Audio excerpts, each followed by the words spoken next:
It's really it's nostalgic in a lot of ways because we launched this new feature, Hypertrending, which is a little bit like an open experiment, which feels a lot like when we brought Foursquare down 10 years ago, Foursquare being an open experiment back then.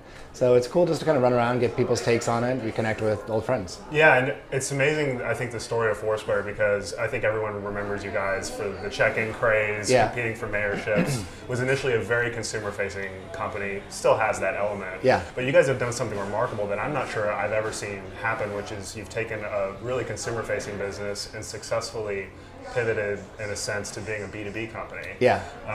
And now the business seems to be doing better than ever. You know, worth nearly $400 million. You've got crazy revenue growth rate. Yeah.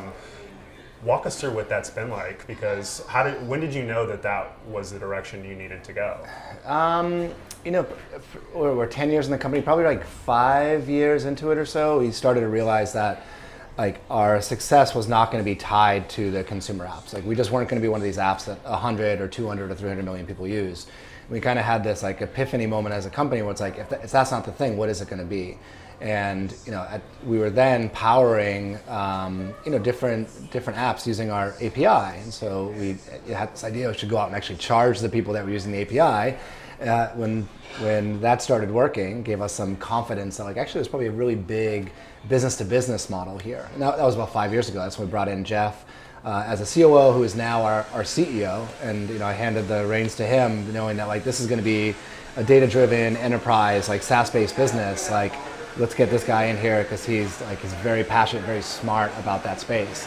And we've been doing great work since then. I don't think people realize that even if you don't have Foursquare on your phone, it powers a lot of the location experiences in Snapchat, Uber, Twitter, and this hypertrending feature you guys launched just here in Austin for South by lets people see, I think, on an aggregate basis, just how much location data you guys have, because you're showing all the phones here as they're moving in a heat map.